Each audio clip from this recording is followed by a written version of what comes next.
Bon vendredi matin à tous. J'espère que ça va bien. Bienvenue au 45e show du matin. Max, comment ça va? Super bien, merci Jeff.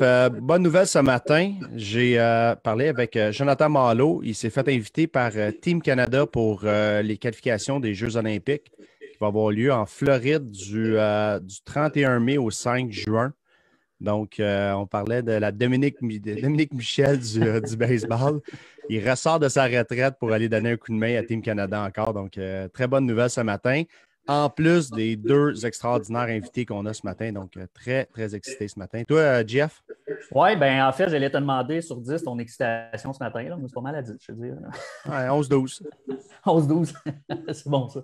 Hey, Max, avant d'aller rejoindre Eric et Michael, je vais juste mentionner le show du matin, c'est le dernier épisode de la saison numéro 1, mais on va continuer pendant l'été. Je le répète, là, chaque semaine, on va être là une journée semaine, deux journées semaine, on ne sait pas encore, on va établir ça, mais on va être là surtout pour, ben là, il y a la pandémie, le retour au jeu, tout ça, donc on veut continuer d'informer les gens. Donc, on va continuer d'être là. C'est juste qu'on ne sait pas quand exactement, puis sur à quelle base régulière on va l'être, mais je veux juste assurer les gens, on va être là. Ouais, sur les médias sociaux, on va quand même annoncer quand on va être en Exact. show, là. Exactement. Max, on y va tout de suite, hein? Oui, tout à fait. Go. Michael et Eric, vous pouvez nous rejoindre. Salut, boys. Bon matin, Allô, allô. messieurs. Messieurs, merci d'être là ce matin. Ça fait plaisir. Ça fait plaisir. Écoute, Eric, je commence avec toi tout de suite parce que je vois le soleil là, qui commence à se lever chez vous. Il est quand même 5h30 là, en Arizona. Où est-ce que tu es?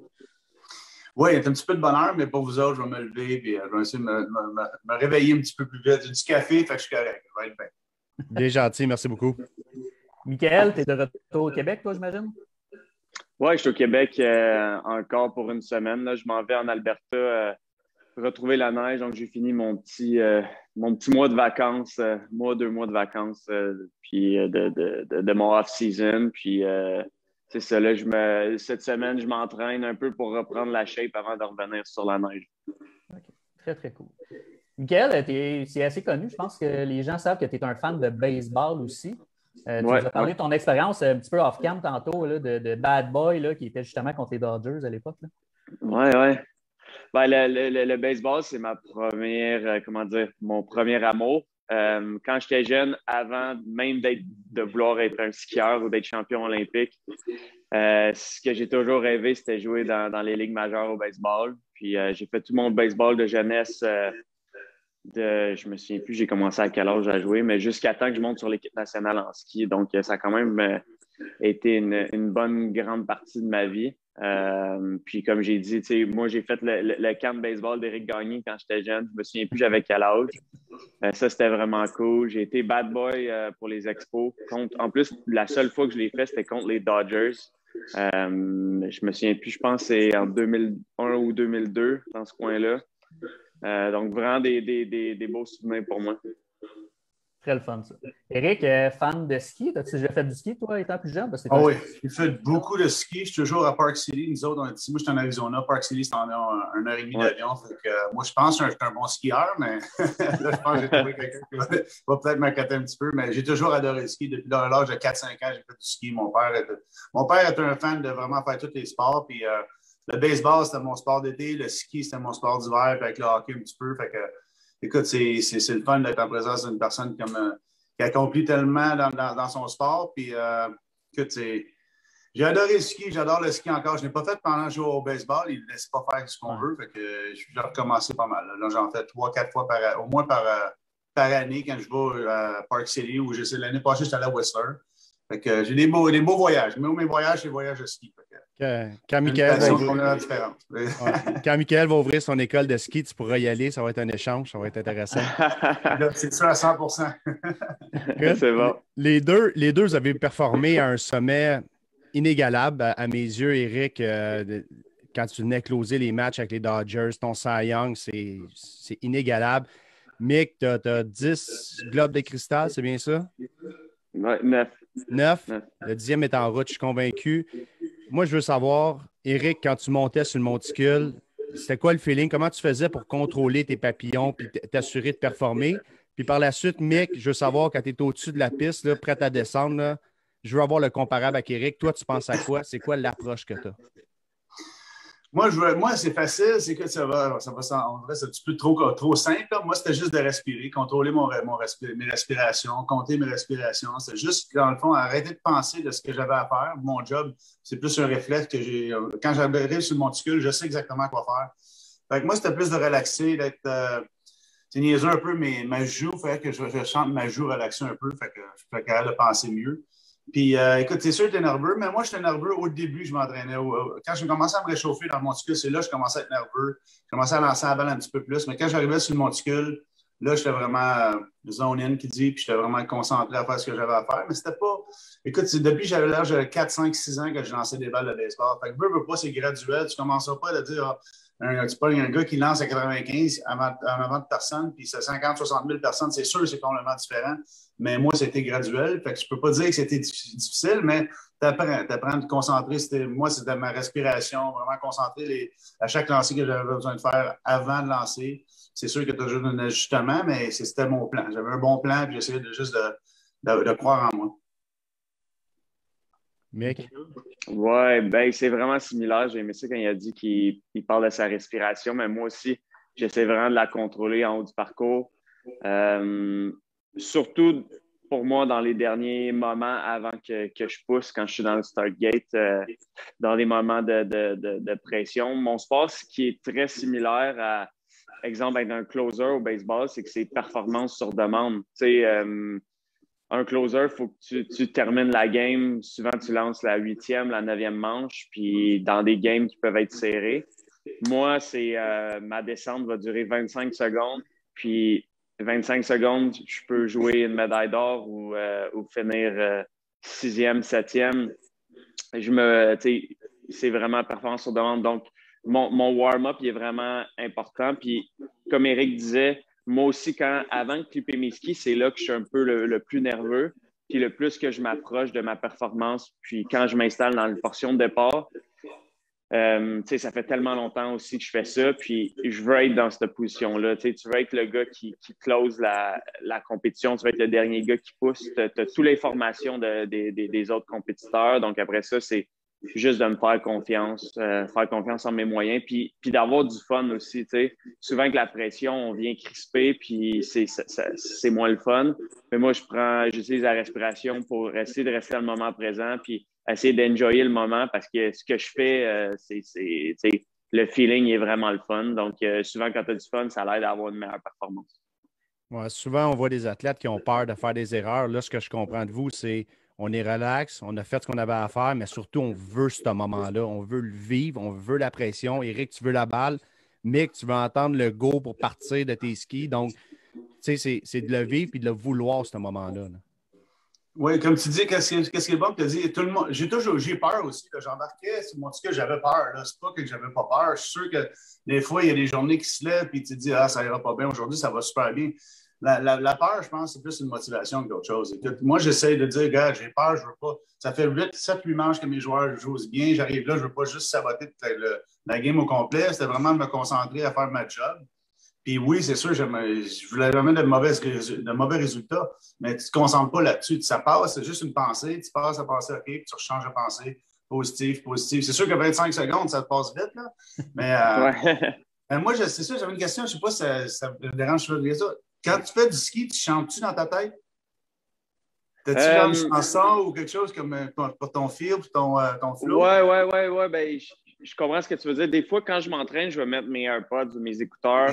Okay, mais le truc, c'est que quand je compétitionne, j'utilise tous mes sens le plus possible. Puis quand je skie dans les bosses, à chaque fois que je frappe une bosse, ça fait comme un bruit, ça fait comme paf. Fait qu'exemple, je sais que si je suis dans le bon rythme de la section du milieu dans les bosses, ça va faire paf, paf, paf, paf, paf. Fait que je sais si je suis dans les bons paces de temps. Donc, j'utilise pas de musique, mais je vais mettre de la musique. Ça, c'est sûr, avant ma descente pour me primer un peu. Un peu comme toi, tu sais, Welcome to the Jungle, quand tu montes au monticule. Ben moi, j'ai comme certaines musiques, dépendamment de mon mood, avant d'aller skier. Des fois, je suis comme trop énervé qu'il faut que je me relaxe. Des fois, j'ai besoin de me craquer parce que il fait moins 30. On course des fois à des endroits pour être prime time. Par exemple, on est en Asie pour être prime time en Europe. On course à 11h PM le soir. Fait que ça fait que des fois, il faut que vraiment que tu t'adaptes avec les décalages horaires puis tout ça. Fait que ouais, la musique pour moi joue un rôle quand même vraiment important dans le sport. Mickaël, te lancer là-dessus parce qu'on a appris cette semaine que tu étais porte-parole pour l'OSM puis que tu écoutais beaucoup de Mozart et de musique classique. Est-ce que Ouais. c'est régulièrement ça que tu écoutes avant tes courses ou c'est, comme tu as dit, ça dépend vraiment de ton mood? Ça dépend de mon mood. La musique classique, je l'écoute, je trouve que c'est comme un massage au cerveau. Mais ça dépend. Tu sais, si j'ai besoin de me craquer, c'est sûr que j'écouterai pas ça, mais des fois, j'ai besoin de me relaxer. Puis on dirait que ça me garde dans ma bulle, genre ça me déconnecte un peu du monde de ski. Tu sais, quand tu arrives à un événement, tu sais, je suis pas dans un sport mainstream comme les ligues majeures de baseball, tout ça, mais je suis quand même le skieur favori aux événements que j'arrive. Fait que des fois, il y a beaucoup, je trouve, de bruit autour de moi ou de choses qui se passent. Puis de la musique, ça m'aide à rester un peu dans ma bulle. Tu sais. Le monde, il me voit, j'ai mes gros écouteurs dans les oreilles. Même des fois, j'ai rien qui joue. Puis on dirait, tu sais, comme, ils voient que je suis dans ma bulle. Fait que la musique, mes écouteurs m'aident à comme un peu enlever le bruit puis les distractions qu'il y a autour. Puis Eric, toi, au contraire, tu arrives avec Welcome to the Jungle, justement, ça te craint avant d'arriver sur le monticule. Puis là, tu parlais tantôt de calmer, de respirer. Ça fait quand même un gros up and down d'énergie avec la foule en plus, toi, autour là, que tu entends. Là. Tu nous as déjà décrit ça comme tu avais l'impression de flotter sur le monticule. Fait que ça ajoute. Est-ce que toi, tu as aussi, tu peux écouter du classique ou d'autres sortes de musique pour te calmer avant que ce gros rush d'adrénaline-là arrive? Moi, la musique, je l'écoute pas vraiment pour me calmer, je l'écoute plus pour contrôler mon heartbeat. Moi, c'est la musique, j'entendais les beats, boum, boum. J'ai appris l'anglais avec les pop, avec des bons beats. Tu sais. Fait que moi, dans mon but, quand j'ai un bon tempo, quelque chose qui va bien avec la musique, c'est ça que j'écoute un petit peu plus que d'autres choses. La musique, je ne sais pas, c'est sûr, des fois, ça me prime au bout, mais je ne veux pas être trop primé parce que j'arrive sur mon skill, j'ai l'adrénaline dans le tapis, j'ai 60 000 personnes. Fait que j'essaie de contrôler ça un petit peu plus que d'autres choses. Mais moi, c'était plus, comme il disait, me concentrer dans ma bulle, voir mes lancers avant, lui, puis voir sûrement sa ligne de boss et des choses comme ça. Moi, c'est ça le plus important, de savoir, OK, je contrôle, mettons, je suis capable de chanter la tune ou moi, je fais du hum, c'est comme, je fais le temps du humming. Ça me dirait, ça me relaxe, comme la vibration. C'est ça qui est le fun que tu parles, parce que moi, j'adore les sensory training. Comme tu dis, on pratique tous les sens. J'ai parlé beaucoup à Georges Saint-Pierre, c'est ça, tu sais, des athlètes comme ça, tu veux savoir comment ils s'entraînent. C'est ça qui parlait beaucoup de sensory training, de tous tes sens que tu utilises, tes yeux, la vibration, des choses comme ça. Fait que, moi, ça m'a aidé un petit peu. C'est là que c'est drôle, parce que quand je lançais, je ne pensais pas vraiment à ça. C'est juste que là, plus je suis vieux, plus que j'entraîne des jeunes, plus je dis, c'est ça que je faisais un petit peu plus. Fait que c'est sûr que quand j'étais dans le feu de l'action, je ne pensais pas énormément, parce que c'était plus un réflexe. Mais quand j'essaie d'entraîner des jeunes comme Jason, des choses comme ça, j'essaie de le faire penser la vibration ou le tempo, des choses comme ça avec la musique. On les entraîne avec la musique, sans musique. J'essaie d'avoir souvent le heart rate monitor. On met le heart rate monitor, on met la musique différente, voir comme tu dis, Mozart, des choses comme ça. C'est quoi le heart rate? Puis il y a beaucoup de monde que, tout dépendant de leur heart rate, le muscle travaille mieux ou moins bien. Ça dépend de la personne aussi. Fait que j'essaie de savoir exactement comment on entraîne les jeunes pour ces situations-là, les situations qui sont dures. Puis de 25 secondes, tu ne peux pas glisser. Il faut vraiment te concentrer à 100 %. Puis lui, il a une façon de se concentrer. Puis il y a une façon de se concentrer qui n'est peut-être pas la même à tout le monde, tout dépendant de son tempérament. Tout le monde est différent, oui. Exactement. Très intéressant. Mick, tu as vécu une première dans ta carrière. Tu as eu une blessure cette année. Tu as réussi à revenir au top de ta performance. Eric aussi, dans ta carrière, tu as eu une blessure, un Tommy John, puis tu es revenu. Je veux savoir, de chacun de votre côté, comment a été le processus de OK, j'apprends que j'ai une blessure, j'ai la partie opération, partie rehab, partie je reviens au sommet de ma forme. J'aimerais ça savoir de chacun de votre côté, comment vous avez vécu ça. On va commencer avec Mick. Oui, ben c'est sûr que moi, ça faisait un peu plus que 10 ans de carrière en Coupe du Monde que j'avais pas eu aucune blessure qui m'a arrêté. J'ai fait le record de tous les temps dans mon sport pour le plus de départs consécutifs. Donc, c'est sûr que ça fessait. Pour moi, c'était juste tough de ne pas pouvoir compétitionner puis devoir regarder la course dans mon sofa de chez nous. Moi, ce qui est arrivé, juste pour dire à tout le monde qui ne savent pas, je me suis fracturé de 2 vertèbres dans le dos en novembre cet hiver. J'étais en Finlande. Donc, je suis rentré à la maison. Puis, c'est sûr que sur le coup, ça fait peur parce que tu te demandes est-ce que je vais être capable de revenir au niveau que j'étais, tu sais, ou même meilleur parce que dans le dos, sur le coup, écoute, je pouvais pas vraiment bouger. J'avais de la misère à me chercher une tasse à café le matin pour me faire un café quand c'est arrivé. Donc, c'est sûr que je me disais comment je vais faire pour revenir. Mais moi, ce qui m'a vraiment aidé le plus, c'est que j'avais comme un objectif final. Je savais qu'en fin février, il y avait les championnats du monde au Kazakhstan. Puis mes docteurs m'ont dit que c'était vraiment réalisable, que la manière que c'était fracturé, que ça allait prendre environ 8 semaines avant que je puisse retrouver la neige, puis recommencer la rehab, puis tout ça. Donc, ça, au moins, c'était comme motivant de savoir que ça allait passer assez vite. Puis, je me suis fixé des objectifs à tous les jours, des objectifs qui sont réalisables. Puis, je suis retourné à la base. Donc, j'ai refait toute la base dans le peu de laps de temps que j'avais. Puis, c'était un objectif par jour. Fait que je faisais pas de quantité, je faisais vraiment juste de la petite qualité. Puis, j'étais sur la neige à tous les jours quand mon dos était bien. Puis, je pense que c'est de même que j'ai gardé la motivation. En sachant qu'il y avait un événement que j'étais capable de revenir, puis je me fixais un objectif par jour. Puis, sérieusement, je me suis écrit ça sur une liste de papier, puis j'ai été capable de toutes les faire presque en ordre à chaque jour jusqu'à mon retour sur la neige, donc mon retour en compétition. Donc, je te dirais que c'est ça qui m'a aidé à revenir de ma petite péripétie de fracture de vertèbre. Petite péripétie. Petite péripétie. J'aime beaucoup l'aspect d'objectif quotidien. Puis ça, c'est ce qu'on répète souvent à nos athlètes à l'ABC. C'est oui, tu as des objectifs long terme puis tu vises des grosses choses, mais si tu es bon à tous les jours et tu atteins des objectifs que tu te fixes à tous les jours, tu vas finir par atteindre ton gros objectif. J'adore ça, Michael, j'adore ça. Oui. Ben, moi, c'était surtout le fait que, vu que c'était vraiment bien écrit en ordre, puis à chaque jour, je me levais, puis j'avais de quoi accomplir. Fait que ça rendait ma journée comme plus motivante, puis je savais que je m'en allais dans la bonne direction. Fait que le fait d'avoir tout le temps de quoi à chaque jour qui est précis, qui peut paraître simple, mais le fait que tu l'accomplis à tous les jours, de quoi de nouveau, ben pour moi, même si c'était des affaires que j'avais faites des millions de fois dans ma vie, ben ça faisait en sorte que je sentais que je m'en allais dans la bonne direction. Puis je pense que c'est ça qui m'a gardé vraiment la tête clear, puis que j'étais, pas sans dire plus motivé, mais je sentais, je voyais la lumière au bout du tunnel à chaque jour. Éric, Michael parlait de 8 semaines de blessure. Toi, c'est presque un an arrêté, là, Tommy John. Comment est-ce qu'on vit ça sur une plus longue période de temps? Ah, c'est la même chose. C'est des petits buts tranquillement, pas vite. Ça, moi, mentalement, c'est ça qui est le plus dur. Tu as toujours peur que le sport que tu fais, l'amour de ta vie, dans le fond, qu'elle se soit enlevée, tu ne peux plus danser, tu ne peux plus faire ça. Tu sais. C'est niaiseux, mais c'est ce qu'on fait dans notre vie. C'est à chaque jour, on se lève pour s'améliorer à chaque jour un petit peu, que ce soit minimal ou que ce soit énorme, le changement. On essaie de toujours s'améliorer. Quand tu as une blessure comme ça au dos, moi, ma plus grosse blessure, c'est pas vraiment été au bras, c'était au dos. C'est encore quelque chose que je deal avec tous les jours. Puis ça fait peur. C'est sûr que la blessure, que tu ne peux pas jouer, c'est dur, mais mentalement, quand tu souhaites le sport que tu aimes, tu peux peut-être s'enlever. Moi, justement, Justin Terrien, c'est son deuxième Tommy John quasiment qu'il y a eu. Mentalement, c'est énormément dur parce que tu ne sais pas si tu vas revenir, puis des fois, tu te fatigues. Quand tu as 8 semaines, au moins, tu as un but. C'est ça qui est le fun, de se faire entourer de personnes qui peuvent te dire des petits buts, puis toi, tu es vraiment discipliné. C'est ça qui est le fun de voir les jeunes qui sont vraiment disciplinés, puis à chaque jour, des goals qui sont vraiment minimes pour que ce soit positif à chaque jour. C'est ça le plus important. C'est pas comme dire des gros gars, là, je vais être là, dans 5 mois, je vais être ici.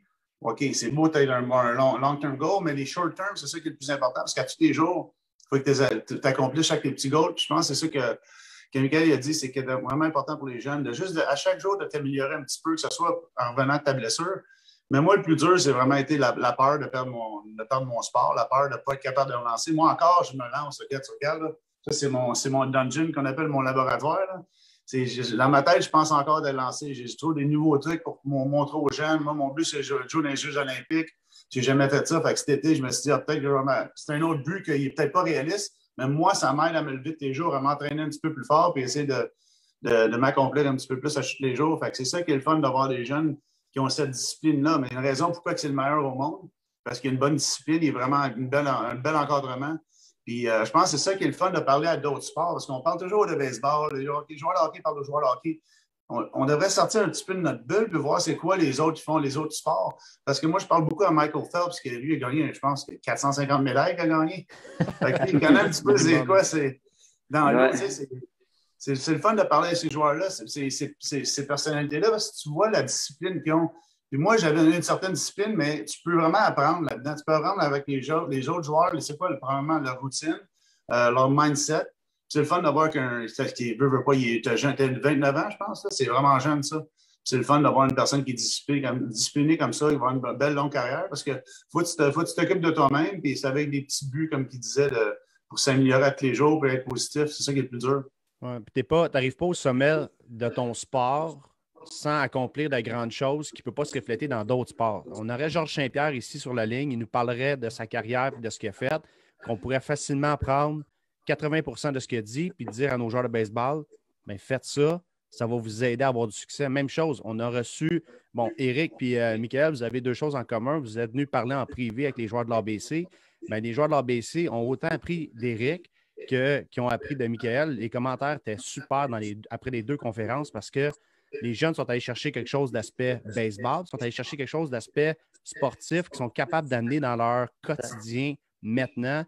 Ça fait une grosse différence quand on est capable de mêler tous les sports. Puis ton point était super bon, Éric, là-dessus. Là.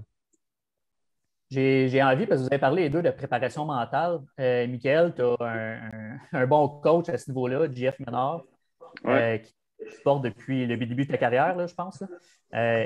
Éric, c'était une époque avant aussi. Est-ce qu'il y avait ça, des préparateurs mentaux dans ton temps? Est-ce que c'était tabou, en fait? Ou est-ce que c'était accepté autant qu'aujourd'hui? Puis c'était essentiel, mettons, pour toi? C'était pas essentiel, mais pour moi, je trouvais ça vraiment important. Mon agent, on avait Ken Revisa, lui, qui écrit beaucoup de livres par rapport à ABC of Baseball, des choses comme ça. Moi, je le faisais plus, moi, personnellement, avec essai-erreur, pas avec les joueurs. En sport d'équipe, c'est ça qui est le plus facile. En sport d'équipe, tu as des coéquipiers que tu peux parler, tu comprends? C'est ça qui est le plus facile, je pense. Dans ton sport, c'est un sport très, très, très, très individuel. Mais moi, j'étais chanceux, j'avais des joueurs, mais on avait toujours si on n'appelle pas le psychologue, là, un aide qui était toujours là pour nous aider par rapport à n'importe quoi, par rapport à parler baseball, parler à la famille. Mais c'est l'affaire la plus importante dans tous les sports, c'est si tu es clair mentalement, si tout va bien dans ta vie, tu es capable de vraiment de te concentrer sur tes performances, ça va toujours mieux aller. Puis c'est le fun d'avoir les jeunes qui pensent vraiment à ça, parce que le mental, c'est quelque chose qu'il faut que tu travailles beaucoup plus que ton physique. Parce que le mental, si tu es capable de le voir dans ta tête, tu es capable d'y penser, tu es capable de dire, OK, je suis capable de faire ça, tu vas l'accomplir physiquement. On est tous pas mal des bons athlètes. C'est sûr qu'on ne parlera pas d'un gars qui joue dans la récréation puis un gars qui joue dans les majeurs, c'est pas peut-être le même niveau, mais la différence, je pense, mentalement, est la même. Que tu joues en récréation, que tu joues des majeurs, si tu te concentres mentalement, la différence de jeu, elle va être vraiment incroyablement meilleure. Puis c'est ça qui est le plus important pour moi, le mental. Puis, veux pas, tu te lèves à tous les matins, tu es négatif, ça va avoir un résultat négatif. Tu te lèves, tu as essayé de positif, puis tu continues à penser positif, des bonnes pensées positives, d'habitude, ça va toujours mieux. Puis même si ça ne va pas bien, mais tu peux en rire un petit peu. Michael, l'importance de JF dans ta carrière? Vraiment important. C'est ça que Éric parlait au baseball, tu as des coéquipiers, tout ça. Moi, j'ai des coéquipiers en ski qui sont dans mon team, mais mes coéquipiers peuvent être mes principaux rivaux. Donc, on jase ensemble de plein de trucs, mais en même temps, est-ce que tu vas dire tous tes trucs à ton teammate que dans le lendemain, tu vas courser contre puis qui risque d'être ton principal rivaux? Donc, pour moi, avoir un préparateur mental, ça fait depuis les Jeux de 2014 que j'en ai un. Puis juste pour dire au monde, des fois, ça fait peur de dire hey, je vais voir un psychologue sportif, mais au contraire, c'est pas parce que tu es faible mentalement, c'est que la plupart des athlètes, on va au gym, 5 fois semaine entraîner nos jambes, puis pourquoi qu'on n'entraînerait pas notre cerveau autant qu'on entraîne notre corps? Donc, moi, c'est un peu de même que je l'ai vu, puis écoute, moi, ça m'a aidé juste à aider à planifier mes journées, à me faire comme une routine qui est solide, puis il m'a appris sur tellement de choses autour de mon sport, comment gérer pas juste gérer la pression, mais juste d'avoir quelqu'un à qui échanger sur sur ce que mes connaissances, puis essayer de mettre ça vraiment clair dans ma tête. Puis, écoute, moi, ce qui m'a aidé le plus, JF, sérieusement, c'est exemple dans des moments comme les Jeux olympiques, c'est de garder les choses les plus simples possibles. Sérieusement, quand j'étais aux Jeux olympiques, pour ma médaille d'or olympique, ce que je pensais, c'était garder mes hanches en avant, puis absorber rapidement. Il n'y avait rien d'autre, tu sais, je pensais pas à mes sauts, rien. Fait que ça, des fois, ça l'aide d'avoir quelqu'un qui te rappelle les bons petits détails, puis de garder les choses simples.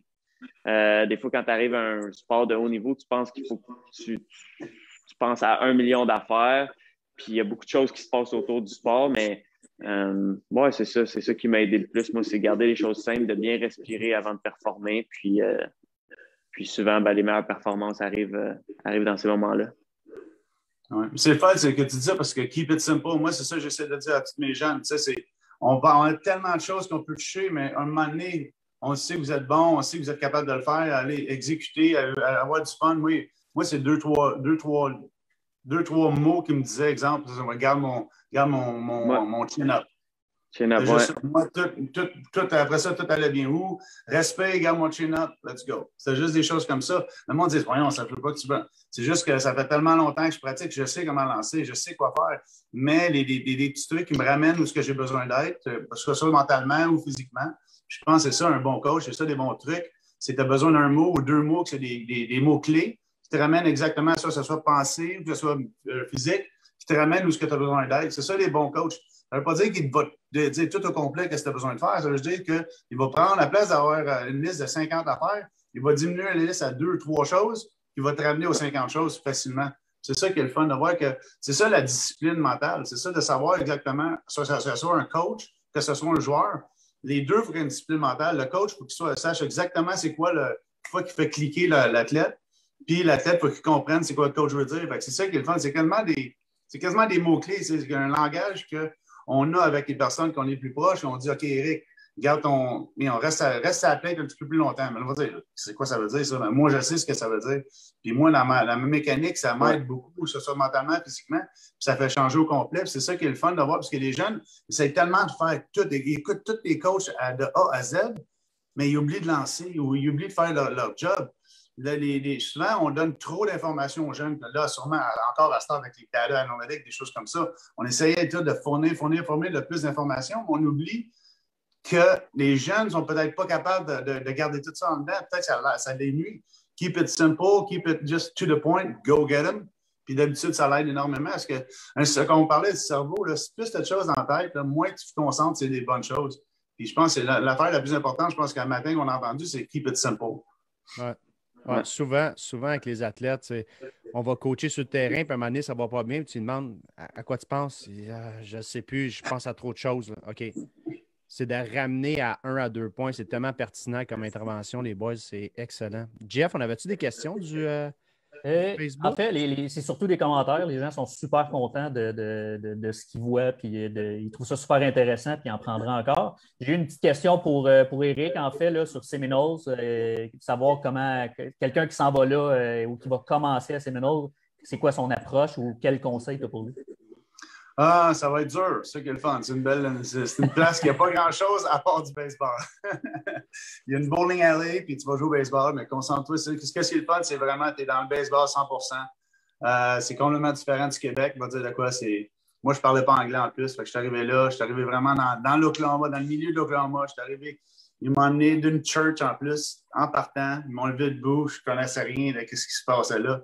Puis, mais c'est complètement différent. C'est une belle place, une place de baseball à 100%. Puis, n'importe qui vont là va s'améliorer parce que c'est vraiment à 100% baseball. Puis, on parle de dureté mentale. Je pense que c'est là que j'ai commencé à savoir c'est quoi être tough mentally un petit peu, puis savoir juste se concentrer sur mon baseball parce que quand tu ne parles pas anglais, tu n'as pas d'amis, tu es rendu en Oklahoma, tu es complètement perdu. C'est aucun petit cul de Montréal là, qui arrive là, qui s'en va là, puis tu arrives en Oklahoma sans rien dire, là, sans savoir parler. Là, C'était difficile, mais c'est une belle expérience. Mick, est-ce qu'il y a quelque chose d'équivalent pour toi d'un athlète de baseball qui s'en va à l'université? Y a-tu quelque chose avant d'être pro comme tu l'as été? Y a-tu un équivalent qui fait que moi, j'ai vécu telle chose, j'étais tellement seul au Kazakhstan, par exemple? Non, c'est nous autres, écoute, moi, je vais pas rien dire, parce qu'Oklahoma, je sais que c'est différent. Moi, à 17 ans, il fallait que j'aille à Whistler, puis c'était pas si pire que ça. Non, écoute, il y a des voyages en ski, mais quand tu arrives au plus haut niveau qui sont moins le fun à faire, tu sais, la passe en Asie, tu sais, on course beaucoup en Chine, au Kazakhstan, en Sibérie, mais ça fait partie de l'expérience qu'on s'en va là en compétition, fait que tu es là avec ton équipe. Mais oui, ça dépend, tu t'habites où, au Canada ou aux États-Unis. Il faut que tu déménages pour être plus près des montagnes. Moi, je suis chanceux au Québec, on a des belles montagnes, puis on a un beau programme dans notre sport. Plus jeune, moi, je m'entraînais avec des entraîneurs qui étaient beaucoup au BC quand j'ai fait l'équipe nationale. Fait que j'étais basé plus à Whistler, mais en même temps, c'était pas super. Puis ça m'a vraiment aidé, puisque moi, je suis arrivé, j'avais 16-17 ans, puis j'ai appris mon anglais là-dedans aussi. Ça a été une bonne expérience de vie. Tous mes teammates avaient genre 23 ans, fait que ça m'a appris à maturer plus rapidement. Quand tu as 16 ans, puis tu tiens avec des gars qui veulent sortir le soir, puis toi, tu n'as même pas l'âge proche de pouvoir aller prendre un verre. Ben, tu fais juste essayer de vouloir être un peu ami avec ces gars-là, puis maturer. Ça fait maturer plus rapidement. Mais c'est des belles expériences. Puis écoute, je sais que dans le baseball, des fois, c'est plus difficile. Il faut que tu ailles jouer comme aux États-Unis. Ou je sais pas, toi, Eric, tu parles dans ton livre, c'était les Trojans. Je sais plus ça, c'était où? Oui, c'est en Oklahoma, oui. Oklahoma, c'est ça. Puis, tu sais, j'imagine ça a l'air plus rough à vivre. Mais en même temps, c'est des belles expériences. Puis, c'est comme un passage, c'est un chapitre dans ton passage pour te rendre à ton rêve. Fait que j'imagine que là-bas, si c'est juste du baseball qu'il y a, ben, tu peux en profiter à 100% parce que j'imagine qu'il y a le monde qui vont là, c'est pour ça. Oui, non, ça vaut la peine. C'est pas dur, mais ça vaut la peine. You gotta pay your dues. Exactement, oui. Il y a quelqu'un, justement, par rapport à ça, peut-être qu'Éric, ça va être ça, mais il demande est-ce que vous avez eu un reality check dans votre carrière? Un reality qui fait que Éric, tu es arrivé au collège, puis wow, OK, il faut que je me prenne en main. T'en as souvent, je pense à toutes les étapes que tu passes, que ce soit à Séminole, que dans l'équipe Canada, quand j'ai joué à l'équipe Canada, j'ai fait l'équipe Canada, c'était vraiment wow, c'est des bons joueurs. Après ça, quand j'ai joué pour Séminole, là, tu voyais c'est quoi, là. Tu sais, t'es le king du village à Mascouche ou t'es le king du village au Québec. Après ça, tu arrives dans un plus gros village, t'es plus le king. Tu sais, c'est ça l'adversité, c'est ça. Tu arrives à Séminole, je voyais des bons joueurs. J'étais 4e ou 5e partant à Séminole. Après ça, je me suis fait repêcher. Un autre check. En plus, quand tu te fais blesser, tu dis, tu sais, des choses comme ça. Tu es toujours le meilleur où ce que tu es, mais quand tu montes avec les meilleurs aussi. Fait que, c'est toujours des gut checks, c'est toujours des reality checks, mais je pense que c'est ça qui fait un caractère, qui build your character. Je pense que c'est vraiment d'affronter les meilleurs au monde. Tu sais, si tu es toujours le meilleur, puis tu n'as jamais perdu, ou tu n'as jamais été. Il n'y a jamais personne qui t'a poussé derrière de toi. Tu sais, savoir qu'il va prendre mon poste, mais tu n'apprends pas, tu ne grandis pas. Je pense que c'est ça qui est le plus fun là-dedans. Un challenge. Toi, Mick? Yeah. Ouais, moi, je vais aller dans ce que je peux me souvenir, mais ma première Coupe du Monde à vie, pour moi, c'était comme c'est comme ton premier match professionnel, whatever. Quand je me suis fait call-up en Coupe du Monde, c'était à Calgary, fait que c'était à la maison. Puis moi, je skiais contre mes idoles de jeunesse, fait que je me suis vraiment laissé impressionner. Puis pour moi, c'est quand même un bon reality check. Genre, je me faisais démonter sur la piste, puis je me suis fait rétrograder après sur le circuit nord-américain. Puis je te dirais que c'est là que j'ai eu mon déclic dans ma carrière. Je savais que je voulais être avec ces gars-là. Puis après ça, je me suis plus laissé impressionner. Mais c'est normal, tu sais, comme moi, j'écoutais les Coupes du Monde comme le monde écoute les Canadiens de Montréal, tu sais. Fait que chaque gars, je les connaissais. Puis je pense que je n'étais pas après skier, j'étais après à regarder tout le temps autour de moi qui était pas loin de moi, tu sais. Fait que ouais, c'est déjà. Moi, j'ai vraiment appris de ces expériences-là. Puis je savais que je voulais être là. Puis je voulais être un jour le gars que le monde en regarde. Est-ce que, Mickaël, une autre question de Caroline qui demande, est-ce que ta préparation mentale, Mickaël, est différente quand tu es au Québec? Puis même, Eric, ça vaut pour toi, quand tu venais lancer au stade, même si c'était, parce que tu l'as déjà lancé, je pense, en maths. Non, tu as déjà lancé au stade. Ouais. La préparation mentale, est-elle différente quand c'est au Québec? Pour moi, non. J'essaie d'être pareil partout. Je trouve que ça fait que tu es plus équilibré à chacune de tes compétitions. J'aime ça, tu sais, je peux feeder de la crowd quand je suis au Québec, puis le monde, il m'encourage moi, puis c'est vraiment spécial quand je suis en haut de la piste, je sens que ça vibre, mais j'essaie de pas changer les choses. Écoute, cette année, en Coupe du Monde, on coursait, c'était comme à huis clos, il n'y avait pas un chat en bas. Puis je faisais les mêmes routines que quand écoute, pour nous autres, quand on est à Deer Valley, aux États-Unis, on peut avoir jusqu'à 10 000 personnes en bas. Là. Ça, c'est comme notre max, puis on trouve ça vraiment cool. Mais donc, il y a 10 000 personnes qui n'avaient pas un chat ou qui soient au Québec à la maison, je ne change pas ma routine. J'essaie de garder les choses pareilles. Puis ça aide pour moi à avoir des performances qui sont plus constantes along the way, soit que ce soit aux États-Unis ou au Canada, là, ou à la maison. Là, en passant à Deer Valley, c'est là que je skie. Fait que la prochaine fois que tu vas à Deer Valley, je vais te demander pour aller voir. Ah, c'est bon. Ben, tu sais, quand tu montes à Deer Valley, là, tu le vois, là, il y a comme un genre de landing vraiment à pic, là, de saut. Là. Ouais. Ben, moi, je suis comme dans la piste elle s'appelle Champion. Là. C'est genre, elle finit sur un plateau, c'est direct là. Je sais exactement c'est laquelle. Ouais. Parce que quand j'étais là, il y avait beaucoup de monde qui pratiquait aussi. Fait que j'ai suivi un petit peu. OK, nice. Essayez de les suivre. Moi, je suis en vitesse. Je suis trop pesant pour les moguls. Ouais, c'est ça. C'est probablement que si on course, tu vas me battre en vitesse, c'est sûr. Là. Moi, je suis, 155 mouillé, là, fait que pas très lourd. Moi, quand je tombe, ça fait plus mal. Ouais, c'est ça. Les boys, avant de vous laisser aller, j'ai envie de savoir un peu vos projets personnels présentement. Est-ce qu'il y a des choses, parce qu'Éric, je sais que tu es bien impliqué dans tout ce qui est, comme tu disais tantôt, la game, le bras. Là, tu parlais de Jeux olympiques, un rêve, tu aimerais ça peut-être lancer. Est-ce que tu as des projets qui vont soit être annoncés ou en développement présentement? Moi, j'ai un gros projet qui s'en vient. Là, c'est plus un data collection center pour tout sport cumulé ensemble. Là. C'est sûr que quand on parle de tous les sports, c'est ça que je parle avec un gars comme Michael Phelps. Tout. Il n'y a pas vraiment de plateforme pour tous les athlètes. Je parlais aussi des athlètes olympiques. Mais ça va avoir une place que toutes les data, toute la technologie, tous les entraînements, toute une plateforme, que ce soit mentalement, que ce soit le physique, que ce soit tout ce qui est par rapport aux athlètes, j'essaie de présenter. J'essaie de faire ça avec une grosse compagnie, qu'on essaie de mettre tout ça ensemble. Là. C'est plus sur le côté baseball pour l'instant, mais avec B45, j'ai une compagnie de bâtons qu'on travaille beaucoup par rapport à faire des nouveaux produits, des choses comme ça. Puis j'aimerais ça lancer les Olympiques, mais écoute, je vais être le plus vieux des Olympiques à 45 ans. Là, je vais avoir 46, fait que ce serait le fun, mais on va voir ce qui va arriver. On a beaucoup de projets, mais beaucoup de petits buts.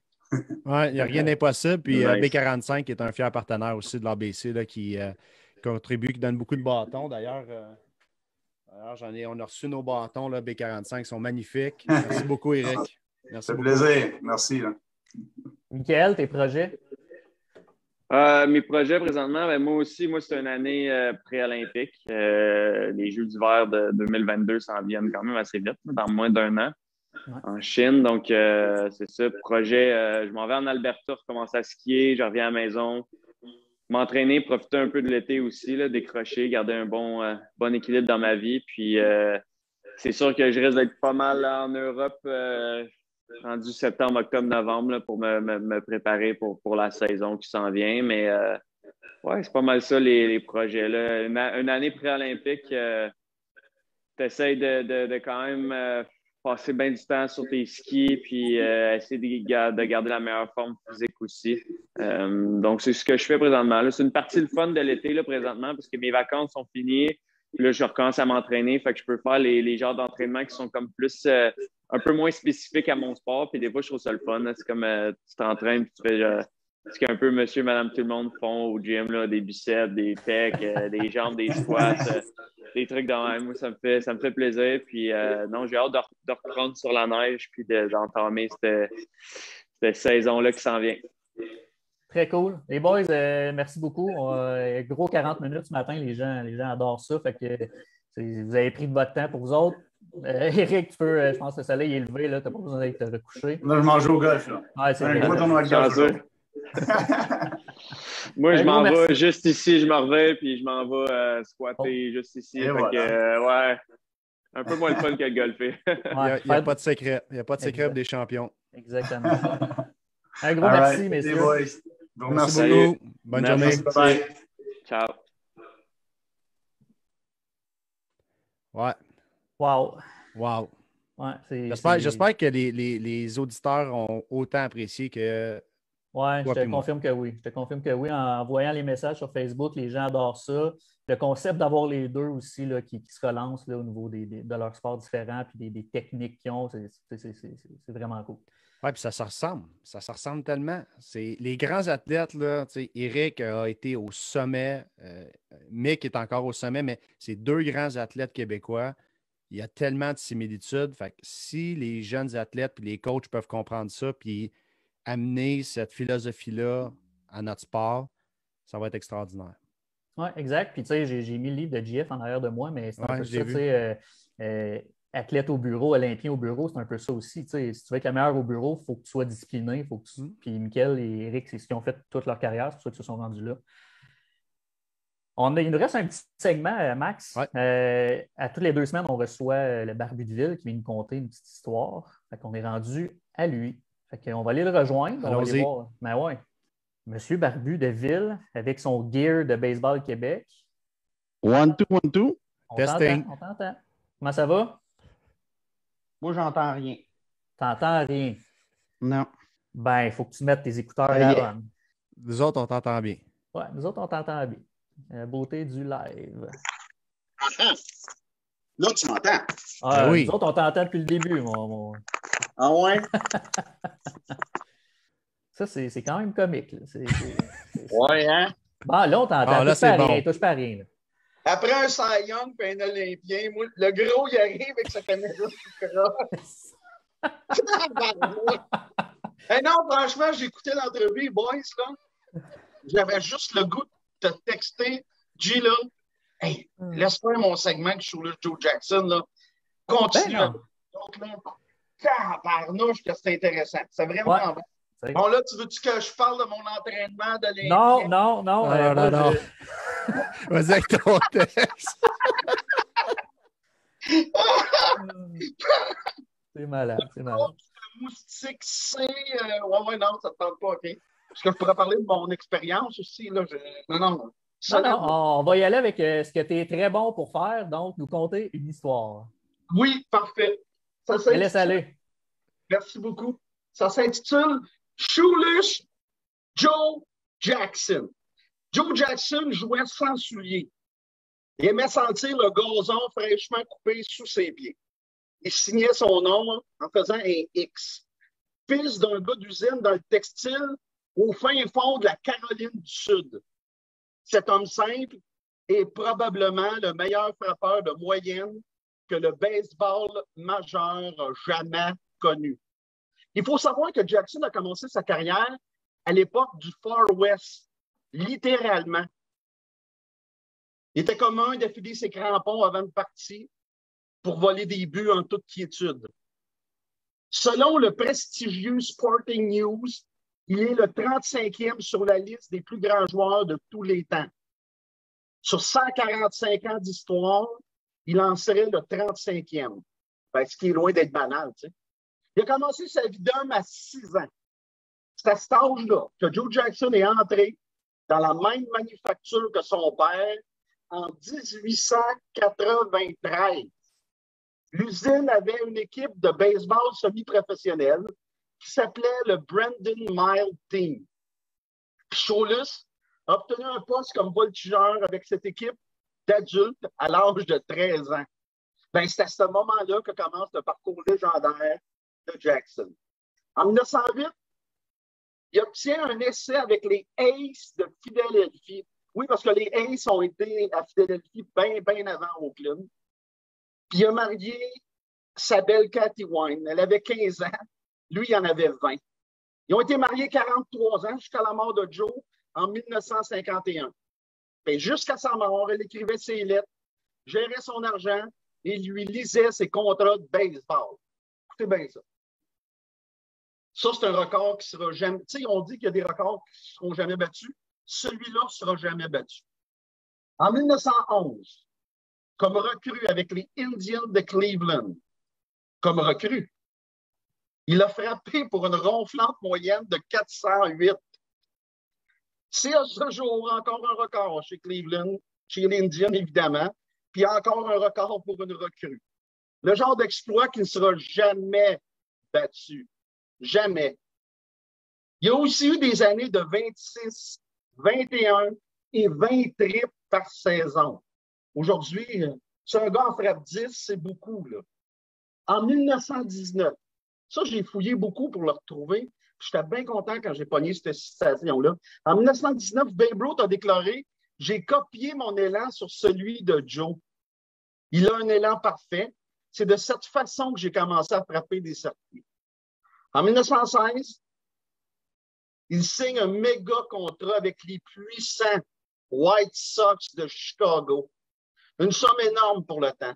61 000 par année sur 5 ans. 61 000, si on le transfère en argent d'aujourd'hui, c'est à peu près 4 millions. En 1920, Shoeless Joe Jackson a 32 ans. Il est à l'apogée de sa carrière. Les prochaines années seront ses meilleures. Encore une fois, les terribles White Sox de Chicago dominent les majeurs. Le Big Red Machine des Reds de Cincinnati affronte l'équipe du bonhomme Comiskey, comme dans le nom de son stade, le Comiskey Park. Oui, on est en plein scandale. Les White Sox sont devenus les tristes Black Sox de Chicago. Joe et 7 de ses coéquipiers auraient accepté 5 000 tomates chacun pour laisser les Reds gagner. Il faut savoir, les défenses de Shoeless, qu'il a frappé en série mondiale pour 375. Il n'a pas changé sa façon de jouer. De triste mémoire, c'est la dernière fois à 32 ans qu'il joue dans les majeurs. Les 8 hommes ont été bannis à vie lors du plus grand scandale du baseball majeur. Puis c'est pour ça que les dirigeants de la MLB, encore aujourd'hui, refusent l'accès au temple de la renommée à Pete Rose, pour les mêmes raisons. Sa carrière s'est terminée ainsi. Mais cette saison-là, il a frappé pour 382. Une moins bonne saison que d'habitude. En carrière, il a frappé pour 356 en carrière. Deuxième derrière Ty Cobb à vie. En 145 ans d'histoire. Deuxième. Même en 2021, il n'est pas élu au temple de la renommée, ce bon vieux Shoeless Joe Jackson. Chaque année, ça c'est vrai, j'envoie une lettre écrite à la main au président des ligues majeures pour intégrer Joe. Il a joué par la suite dans les ligues semi-pro et Negro League en Caroline du Sud. Il a joué ainsi jusqu'à 50 ans. Mais évidemment, dans les ligues semi-pro, il dominait totalement. J'avais quelques statistiques, mais comme ce n'était pas important, je ne les ai pas mis. Le pauvre viande aux pieds nus ne voulait juste jouer qu'à la balle. Certains soirs, quand c'est magique, on dit ça, on a tous joué à la balle, partout en Amérique du Nord, de Los Angeles à la chute, quand les lumières éclairent les parcs, les grands comme les petits, sur des majeurs comme ceux des Moustiques Bay, on peut voir de la poussière de Shoeless Joe Jackson à travers les néons et la lune. Play ball. Way to go, excellent. Hey, plaisir. Tu as bien repris ton changement de caméra du début du show. Là.